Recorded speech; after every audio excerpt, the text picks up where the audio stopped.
Hello everyone, Railgan here with another ZvP game. Today we're having a look at this Ling Bane Ravager style into Mutalisk that Snoot showed at the NSL. I think it's called the Neon Star League.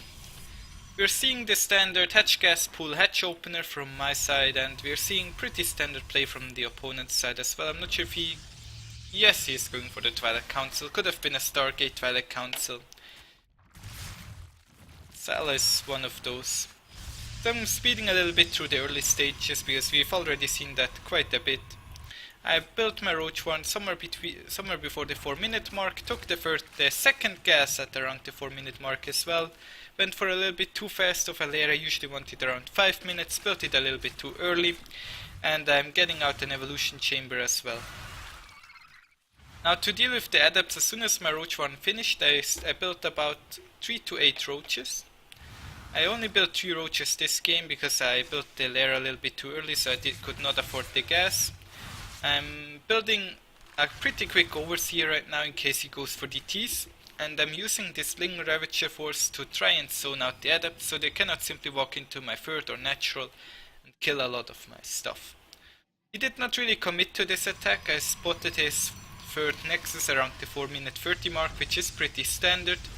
He's following it up with a Warp Prism. I'm getting the Baneling Nest. Once my lair is done, I'm delaying my lair a little bit. This game I'm getting the Roach speed. I don't think I need the Roach speed, as I already talked about in my last video. This was my first time executing this build or this kind of strategy.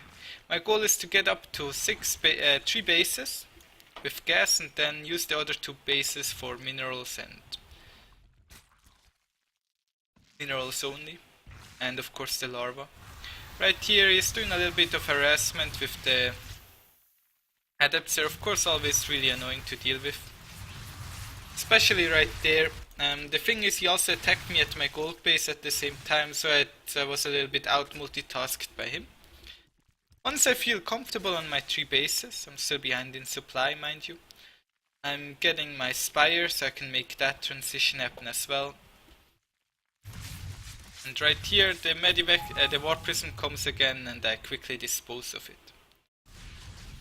He's scouting with Phoenix Hallucination right there. I'm getting up to I'm droning up my 4th base a little bit. I have a couple too many drones at my 3rd base, but that's okay. And this is that big Stalker sentry push that is killing so many Ling Bane players. He follows it up with Disruptors. The last game we saw High Templars. This time we're going to see Disruptors. And I'm preparing myself for a big attack. Preparing the flank. My unit composition is really important right now. The Banelings means that he cannot simply attack into me, but has to keep a little bit of distance to me.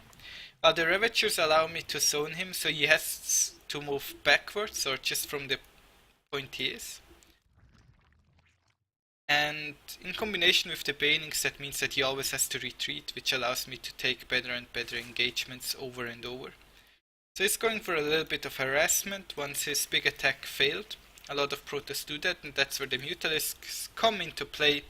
Building 13 right now. Dealing with those Stalkers is of course no problem at all. I do have the melee upgrades on my Lings, which help a lot. Right here, he's poking around with the Disruptors now. Disruptors are really good against Ravagers because they are so big.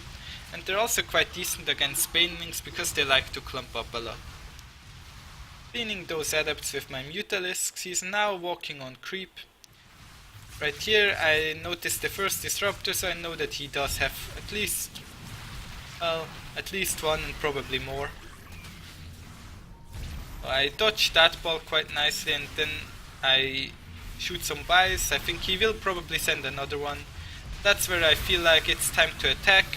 I go in with my Banelings. Right here he's all clumped up. So the Bile, rain the Bile, there goes the Bile, and all the units there take so much damage from the Bile. A couple more would have been even better. I have a lot of minerals, as I already mentioned. I think I built too many drones this game. Can't actually spend all my income. He still has these Disruptors, which are of course a big pain. I'm trying to split against them, but it's quite hard. But they have simply too many Mutalisks that he could keep up with me. So I'm cleaning this all up, and he has to GG out.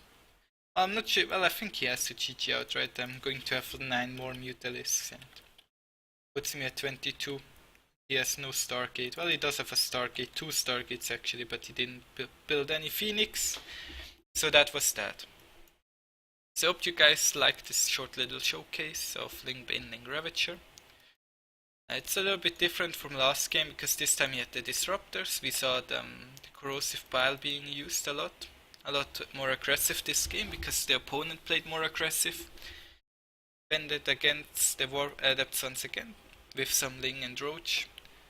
That's pretty much it. Hope you guys enjoyed this. I'll be back tomorrow with the next one. If you want the replay to have an in-depth look at exactly what went down, the replay is as always in the description. Thank you all for watching. I'll see you tomorrow.